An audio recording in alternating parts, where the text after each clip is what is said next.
मात्रै हुने आएको छ। यो प्रतिवेदन त्यो छलफल त्यो औपचारिक केही होइन, यो खालि हामी कहाँ छौँ, संसार कहाँ छ त्यो त्यसलाई थोरै बुझिएन भने हुँदैन। जस्तै कतिपय कुरा हामी नेपाली जनताले गरेको भनिरहेछौँ, सो स्फूर्त यस्ता शब्दहरू प्रयोग गर्छौँ। ती कति ठिक हुन्, कति बेठिक हुन्, कति विदेशीले गरिरहेछ, हामीले केही गरेका छैनौँ एउटा धारणा, त्यो पनि सत्य ठिक हो कि बेठिक हो, कति हदसम्म भनेको संसार कहाँ छ, हामी कहाँ छौँ, हामीलाई के भइरहेछ, त्यसको एउटा विहङ्गम भनौँ, डिटेलमा जाने कुरा भएन। थोरै सर कति समय हुन्छ सर मलाई? 20 मिनट 3-4 मिनट बाँकी हुँदा खबर पाउँला।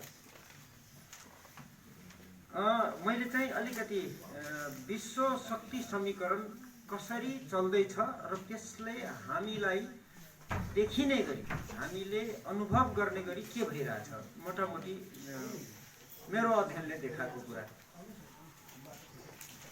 हामी कहाँ विश्व शक्ति समीकरणको हिसाबले परिवर्तनहरू भएका छन्। एकीकरणको बेलामा एउटा खालको शक्ति समीकरण थियो। एक दुईवटा वाक्यमा सिद्ध्याउने हो भने हाम्रो यो हिमालय क्षेत्र, म चाहिँ दक्षिण एसिया कम प्रयोग गर्छु, हिमालयन एसिया भन्ने गर्छु। त्यो भनेको यो दक्षिण एसिया म्यानमारदेखि अफगानिस्तानसम्म लाई बुझ्नलाई चीन नबुझी हुन्न। चीनदेखि यता म्यानमार, यता अफगानिस्तान, तल डिएगो गार्सियासम्मको यो क्षेत्रलाई मैले चाहिँ हिमालयन एसिया भन्ने गरेछु। सामान्यतया अरूले गर्दैन, दक्षिण एसिया भन्छन्, के भन्छन्। यो क्षेत्रमा बेलायती साम्राज्य रहेको बेला उनीहरूले आफ्नो रणनीतिक र सामरिक उद्देश्यको लागि एउटा बफर राखेको छ, जसलाई हामी यो त्यति प्रयोग त गर्दैनौँ, यो सामुदायिक मनमा प्रयोग हुन्छ, मध्यवर्ती क्षेत्र भनौँ। बफर जोन राखेको थियो उनीहरूले, यता भुटान, नेपाल, अफगानिस्तान यो क्षेत्र, हिमालय रेन्जमा यस्तो एउटा केही देशहरूको भूभागलाई उनीहरूले स्वतन्त्र छोडेको थियो।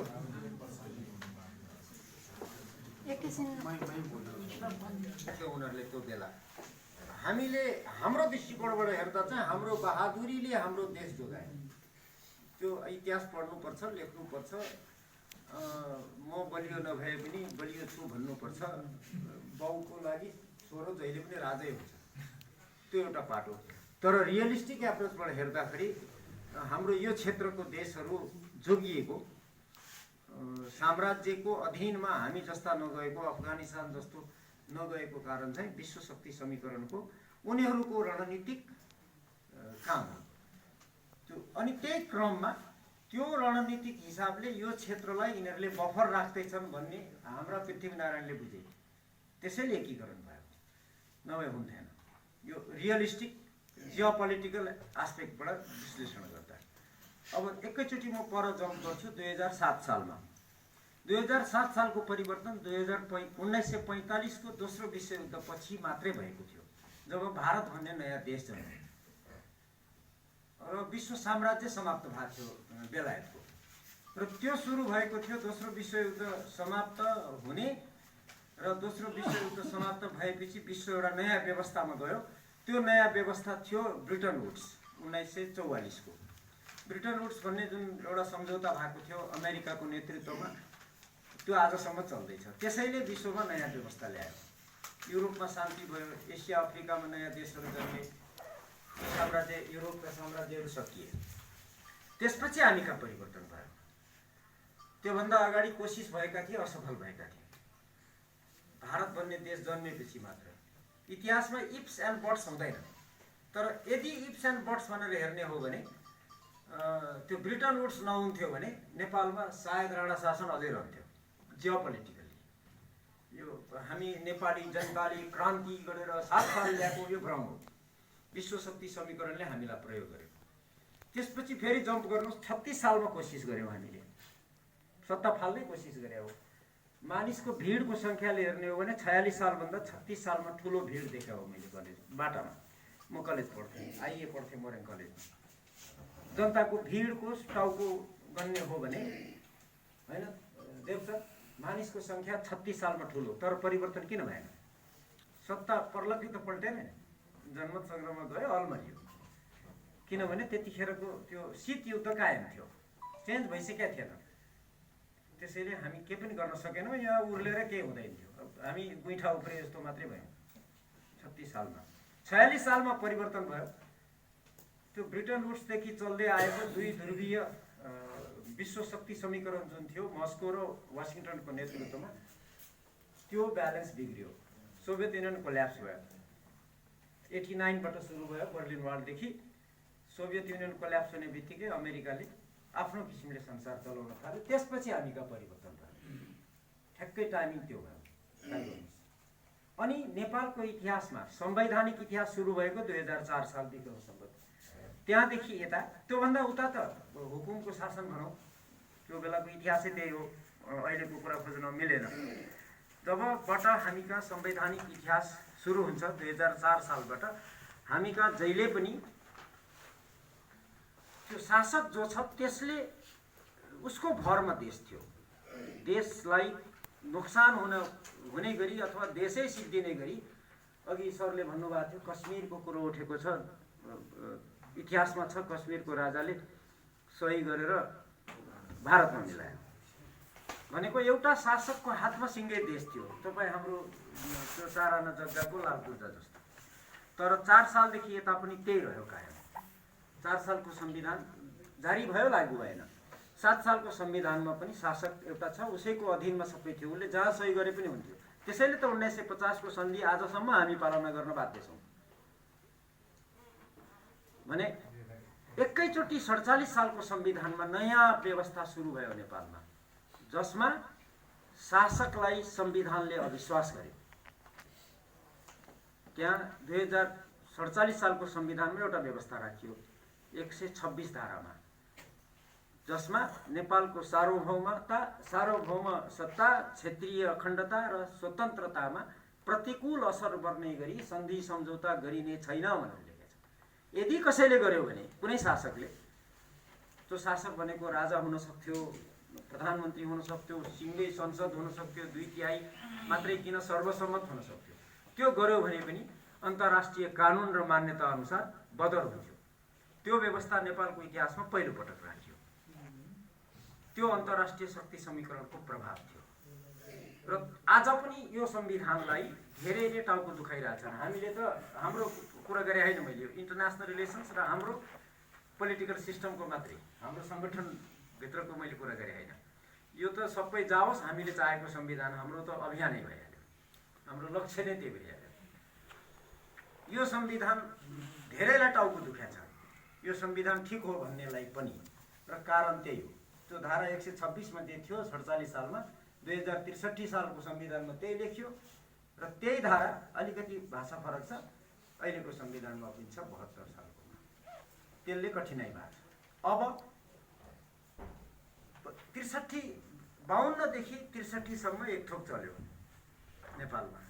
हामी सबैलाई थाहा छ, ऊ बेला त नेपाली जनता सो स्फूर्त, यस्ता नौटङ्की धेरै भए। माफ चाहन्छु गलत शब्द बोले, भ्रममा बाँच्यौँ हामी। अहिले त पुष्टि भयो कसले कसलाई कसरी सञ्चालन गरेको थियो। त 63 को आन्दोलन कसरी भएको थियो अब त धेरैले बुझे। अहिलेको पुस्ताले पनि बुझ्दै गयो। ऊ बेलाको पुस्ताले त उही बेला बुझेको थियो। धेरै कुरा पुष्टि नै भइसक्यो। भने विश्व शक्ति समीकरणमा आएको परिवर्तन, खास गरेर अमेरिकामा 9/11 को जुन घटना भयो 2001 ईस्वी सम्बन्धमा, त्यसपछि आएको द्रुत गतिमा, सुरु त भएको 1994-95बाट बाल्कनबाट, तर अलिकति गति बढेको 9/11 पछि। ब्रिटेन वुड्सबाट अमेरिका बिस्तारो पछाडि हट्दै गयो। त्यसपछि हामीका फेरि यहाँ परिवर्तन आयो। त्यो सिधै सम्बन्धित छ। हामी यहाँ अहिले त्यसैले ख्याल गरौँ, 15 वर्ष 20 वर्ष अगाडिको अलिकति स्मरण गरौँ। नेपालको मिडिया, बुद्धिजीवी अथवा कसैले पनि नेपालमा भारतले खेल्यो, चीनले खेल्यो, अमेरिकाले खेल्यो भन्दैन थिए सार्वजनिक रूपमा। अध्ययन गर्नेले गर्ने आफ्नो ठाउँमा छ, भन्दैन थिए। त्यो खम्पा विद्रोह बाहेक खम्पा विद्रोहमा पनि हामीले बहादुरी देखाएको होइन। निक्सन र माओको सम्झौता भएपछि खम्पा आफै सिद्ध्यायो, बजेट बन्द भएपछि, चक्राता बन्द भएपछि। त्यसरी बुझौँ हामी। नेपालीले बहादुरी देखाएको बाहिरदेखि न त नेपालीले गरेको, तर उताबाट बजेट बन्द भयो, बन्दुक बन्द भयो, आफै सिद्ध्यो। खम्पा त्यो पिङपङ डिप्लोमेसी एक्ज्याक्टली।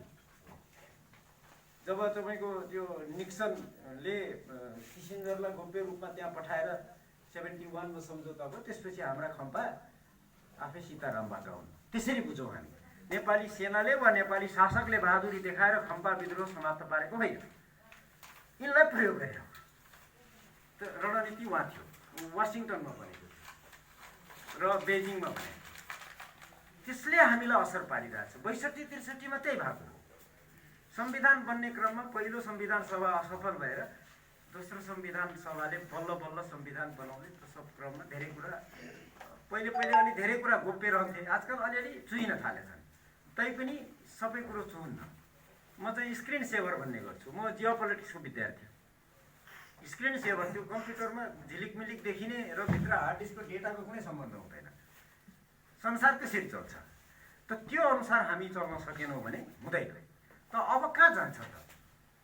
हामी कहाँ जान्छौँ? संसार देखिँदैछ ब्रिटेन वुड्सबाट अमेरिका पछाडि फर्किँदैछ। उसको घोषित नीति हो। ब्रिटेन वुड्सबाट उसले 3टा काम गरेको छ। संसार ख्याल गर्नुहोस्, विश्वको इतिहास हेर्नुभयो भने जति पनि युद्ध भएका छन्, गएको 3000 वर्षको इतिहासको रेकर्ड हेर्नुभयो भने हामीले त राखेको छैन, खैरेले राखेका छन्। 3000 वर्षको युद्धहरूको डेटा हेर्नुभयो भने मोर देन 50% युद्ध युरोपमा भएको छ। भनेको युरोपियन खैरेहरू रक्त पिपासु हुन्। ती मानिस एकले अर्काको काटमार गरिरहने मान्छे 45 देखि किन शान्त छन्? बडो शान्त छन् है, बडो मिलेर बसेका छन्। अब ती दिन तिनका सिद्धिए। दस्तावेजहरू हेर्नुहोस्, अमेरिका युरोप नेटोबाट बिस्तारो पछाडि हट्दैछ। नेटोबाट अमेरिका अझै पछाडि, अहिले अलिकति त हटाएको छ, धेरै पछाडि हट्यो, करिब 80% हट्यो भने अनि युरोप फेरि ऊ बेलाको अशान्तिमा फस्छ। अब त्यो मेरो जीवनमा रहला नरहला त्यो अर्को कुरा। त्यो भनेको मैले यी कुरा भनेको आजको भोलि हुन्छ भनेर होइन। त्यसलाई टाइम लाग्छ, 5 वर्ष, 10 वर्ष, 20 वर्ष। 9/11ले अलिकति एक्सिलरेट गर्यो, अहिले यो ट्रम्पले अझ एक्सिलरेट गर्यो। अमेरिकाको फरेन पोलिसीमा र अमेरिकाको ग्लोबल सिक्युरिटी पोलिसीमा ट्रम्पले बडो फाइदाजनक काम गरेको छ। उसको दृष्टिकोणले है, हाम्रो दृष्टिकोणले होइन। अमेरिकाको दृष्टिकोणले बडो राम्रो गरेको छ। र मेरो चाहिँ अध्ययनले के देखाउँछ भने ट्रम्प एउटा सन्की मान्छे छ, धनी छ, त्यसलाई यहाँ ल्याएर यसरी युज गरौँ भनेर त्यहाँको डिप स्टेटले प्रयोग गरे। 4 वर्ष मजासँगले प्रयोग गर्यो। अमेरिकाको नेसनल इन्ट्रेस्टमा लङ टर्ममा फाइदा हुने कामहरू गर्यो। मेरो अध्ययनले त्यो देखाउँछ। We should agree to disagree. त्यसले हामीलाई के असर पर्छ त भन्दा अमेरिका ब्रिटेन वुड्सबाट अलिकति अझै पछाडि हट्न साथ युरोप अशान्तिमा जान्छ।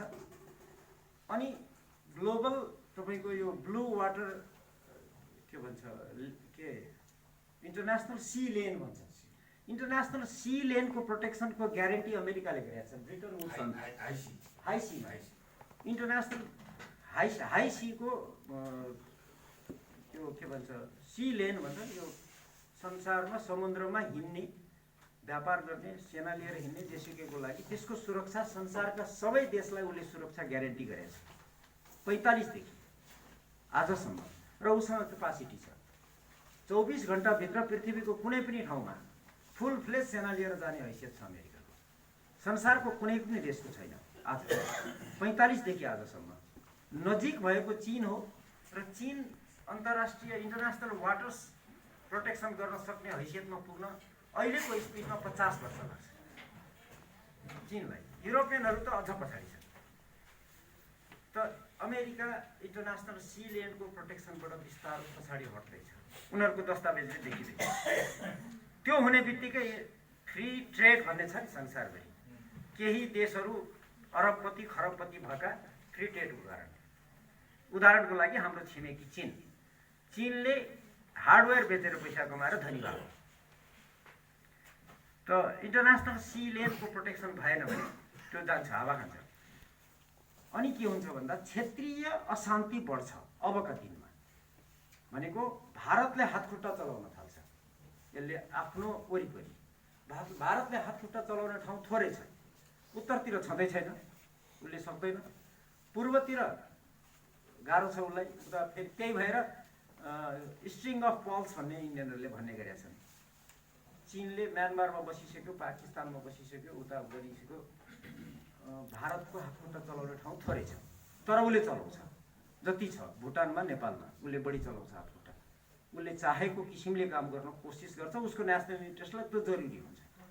चीनले थालिसक्यो हातखुट्टा चलाउन। यो BRI र अनेक थोक आएको त्यसै होइन। र त्यसलाई प्रोटेक्सन गर्ने जुन अधिकार के अरे ग्यारेन्टी अमेरिकाले गरेको छ, भारतलाई पनि अप्रत्यक्ष ब्रिटन वुड्स अन्तर्गत तिम्रो राष्ट्रिय सुरक्षामा अप्ठ्यारो पर्यो भने म तिमीलाई प्रोटेक्ट गर्छु भनेको छ अमेरिकाले। अहिले पनि हिजो अस्तिको दस्तावेजमा पनि आएको छ। एउटा नयाँ गोप्य दस्तावेज डिसक्लासिफाइड भएको छ अस्ति भर्खर, ट्रम्प जानुभन्दा 2-3 दिन अगाडि। त्यसमा हेर्नुभयो भने भारतको रक्षा हामी गर्नेछौँ भन्ने आशयमा लेखेको छ दस्तावेज। अमेरिका ब्रिटन वुड्सबाट सिक्युरिटी नदिने भनेर बिस्तारो पछाडि हट्न साथ भारत आफ्नो रक्षा आफै गर्नुपर्ने स्थितिमा पुग्छ। त्यो सङ्कटमा पर्छ। त्यसैले हातखुट्टा बढी चलाउँछ। अनि हामीलाई सङ्कट पर्यो भने कसले बचाउँछ? कोही पनि हुँदैन। पशुपतिनाथले बचाउँदैन। एकछिन मलाई धर्मसँग पर गयो नभन्नु होला, म जियोपोलिटिक्सको विद्यार्थी, यहाँ धर्म नजोड्नु होला। यदि बचाउँथे भने काठमाडौँभरिको सबै फोहोर कुल्चेको छालाको जुत्ता लाएर उनको प्राङ्गणमा जाँदा ऊ बेला त्यो माथि गर्भगृहमा जुत्ता लाएर पस्दाखेरि के गरे नेपालका क्रान्तिकारीहरूलाई पशुपतिले? म पशुपतिसँग मेरो क्वेसन। त्यसैले त्यसलाई नजोडौँ। त्यसले गर्दा भोलि भारतले हातखुट्टा चलाएको ठाउँमा हामीलाई जोगाउने चीन हुन्छ? हुँदैन। किनभने उसले पनि हातखुट्टा चलाउन थालिसकेको छ। उसले हातखुट्टा चलाउँदा यसको भन्दा अलिक डह्रो हुन्छ। त्यसले गर्दा भोलिका दिन हाम्रो लागि बहुत ठुलो सङ्कट छ। तर हाम्रो राष्ट्रियता खतरामा पर्दैन। समय सिद्धिन आँट्यो भने त होइन।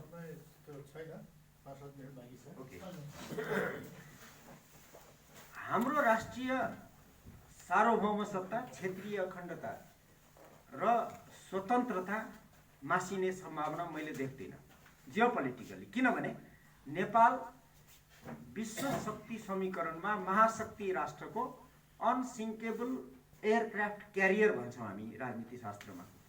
भनेको लन्च प्याड हो। यो खम्पा विद्रोहमा नेपालै प्रयोग गरेको थियो। यदि यो भूभाग भारतको हुन्थ्यो भने खम्पा विद्रोह यहाँबाट हुँदै हुन्थ्यो। भारतबाट गर्न सक्ने भए उसले त्यहाँबाट गर्न सक्थ्यो वा लद्दाखबाट गर्न सक्थ्यो। गरेन उसले। नेपालै किन प्रयोग गर्यो?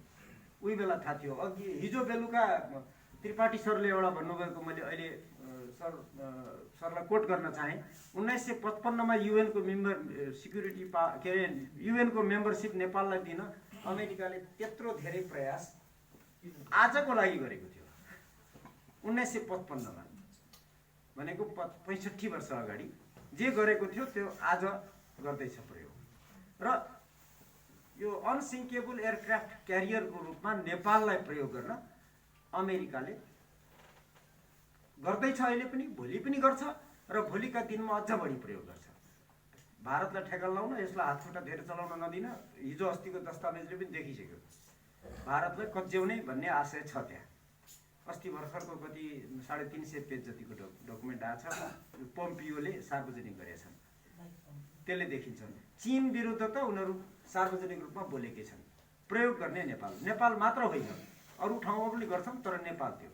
र ख्याल गरौँ, नेपाल स्वतन्त्र राष्ट्र रहेमा मात्र अमेरिकाले यो प्रयोग गर्न पाउँछ। यदि नेपाल भारतको भूभाग भयो वा चीनको भूभाग भयो भने त्यो उसले प्रयोग गर्न सक्दैन।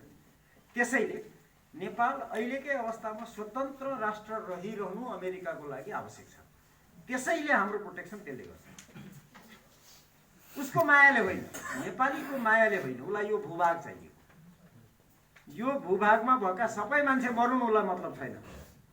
मर्ने वातावरण बन्यो भने पनि मरुस् भनेर छोडिदिन्छ। उसलाई चाहिएको भूभाग हो। त्यसैले हामीले जोगिनुपर्छ अब 3टा शक्तिबाट। भारतले बढ्ता हातखुट्टा चलाउन खोज्यो भने हामी ब्यालेन्स गर्ने कसरी? त्यो शीत युद्धकालमा जस्तो सजिलो छैन अहिले। यो कार्ड र त्यो कार्ड युज गर्न सजिलो छैन। शीतयुद्धकाल फरक थियो, अहिले सकिन्न त्यसरी गर्न, फरक ढङ्गले गर्नुपर्छ। चीनले बढ्ता हात खुट्टा चलाउन खोज्यो भने ब्यालेन्स कसरी गर्ने? अमेरिकालाई ब्यालेन्स गर्ने शक्ति त पृथ्वीमा छँदै छैन अहिले, अर्को 150-200 वर्ष देखिँदैन भने हामी यो तीनटाको ब्यालेन्समा कसरी जोगिने? जो म त साइकलै हुँ, साइकल चढ्छु, साइकल सेल्फ ब्यालेन्सिङ चिज होइन नि, चढेर हाँक्नेले ब्यालेन्स गर्नुपर्छ, होइन लड्छ नि हो, त्यो ट्रिक जान्नुपर्छ नेपाली। त्यसैले मैले चाहिँ भन्ने गएको छु नेपाल क्यान बी इजरायल भन्ने गएको छु। इजरायल जुन हैसियतमा आज छ, विश्व शक्तिलाई घुमाएको छ, पेन्टागन र व्हाइट हाउस सञ्चालन गर्छ भनिन्छ, त्यो हैसियत त होइन, झन्डै त्यहाँ हामी पुग्न सक्छौँ यदि बुद्धि भयो भने। बुद्धि छ नेपालीसँग, प्रमाणित भएको छ इतिहासमा, होइन भने नेपाल 2 पटक सिक्युरिटी काउन्सिलको मेम्बर बन्दैन थियो इतिहासमा। ख्रुश्चेभलाई सिक्युरिटी काउन्सिलको टेबलमा जुत्ता ठटाउने गराएको छ नेपालीले, हामीलाई त पढ्नेलाई थाहा छ। सिक्युरिटी काउन्सिलमा त्यो के अरे सोभियत युनियनको महासचिव, त्यहाँको राष्ट्र प्रमुख ख्रुश्चेभ, त्यो महाशक्ति राष्ट्रको ख्रुश्चेभको नाम सुन्दा पनि संसार पर्सिन्थ्यो त्यो बेला, त्यसको 7औं उडाएको छ नेपालले। भनेको आज झन बढी छ, नेपालीसँग ट्यालेन्ट छ, त्यो प्रयोग गर्यो राज्यले भनेर सही ढङ्गले जान सक्यो भने नेपाल त्यो पुरै ब्यालेन्स गर्ने मात्रै होइन, धेरै फाइदा लिन सक्छ, थुप्रो फाइदा लिन सक्छ। तर अहिलेका शासक, अहिलेको भन्दिनँ म, गएको 30 वर्ष यता, फेरि पञ्चायतको प्रशंसा गरेर नठान्नु होला, फरेन पोलिसीमा पञ्चायतले जति गेन गरेका थियो त्यो सबै सिद्ध्याए यिनीहरूले, सबैलाई थाहा छ। फरेन पोलिसीको कुरा गरेँ मैले, इन्टरनेसनल रिलेसन्सको कुरा गरौँ, हाम्रो इन्टरनेसनल प्रेस्टिजको कुरा गरौँ, त्यो सबै सिद्ध्यायो यिनीहरूले। यो 30 वर्षमा जे चरित्र देखाइएको छ त्यो यो चरित्रले सम्भव छैन र हामी भोलि भयङ्कर नरसंहारमा जान सक्छौँ, भयङ्कर ठुलो डिभास्टेसन देख्दैछौँ। त्यसैले यो कति सक्दो यो प्रवृत्ति नष्ट गरेर देश हितमा काम गर्ने पोलिसी ल्याउन सक्नुपर्छ र नेपालीले ट्यालेन्ट प्रयोग गर्न सक्नुपर्छ। अघि सरले भन्नुभएको जस्तो हाम्रो पाखुरा होइन, बन्दुक होइन, हामीसँग बुद्धि हो। हाम्रो लोककथामा छ नि, खरायोले सिंह मारे, हामी त्यो गर्न सक्छौँ, तर स्थिति खतरनाक छ, जोगिनुपर्छ, ठेगानले चल्नुपर्छ, हामीले त्यसरी हेर्नुपर्छ। अनि बाहिर जुन आउँछ यो अखबारमा र के सब भ्रम हो। यसरी फरेन पोलिसी मैले चाहिँ बुझेको छु। यदि त्यसरी भएन भने गाह्रो छ। अघि देव सरले पनि धेरै पटक त्यस्ता भित्री कुराहरू केही उल्लेख गर्नुभयो, सबै कुरा थाहा पनि हुन्न, थाहा पाउँदा पनि कठिन हुन्छ। त्यसैले फरेन पोलिसीमा हामी आफै सबै थोक गरिरहेका छौँ भन्ने भ्रममा नबसौँ, हामीलाई प्रयोग गरेका छन्, त्यो प्रयोग उनीहरूले आफ्नो स्वार्थलाई गर्छ। हामी भन्छौँ नि नेपालमा 10-15 हजार नयाँ चर्च भने गएको 10-15 वर्षमा, त्यो विदेशबाट पैसा आयो। त्यो विदेशीसँग पैसा के फाल्ने पैसा छ र? किन ल्याएर लगानी गर्छ? उसको इन्ट्रेस्ट छ नि त, के छ त्यसको इन्ट्रेस्ट बाहिर देखिन्न भने यस्तो किसिमले बुझेर हामीले ख्याल गर्नुपर्छ। हामी जहाँ छौँ त्यस्ता कुरालाई, त्यसको प्रभाव के छ हामी हेर्दैछौँ, अनि त्यही अनुसारको भोलि काम गर्नुपर्छ। हामीले त्यो अनुसारको पोलिसी बनाएर भोलि काम गर्न सक्नुपर्छ। मैले चाहिँ यसरी हेरेको छु नेपालको राजनीति भोलिको लागि। यो जति सक्दो छिटो यो कोल्याप्स भएर नयाँ आएदेखि नयाँले गर्नुपर्छ भन्ने मलाई लाग्छ। हस्, धन्यवाद।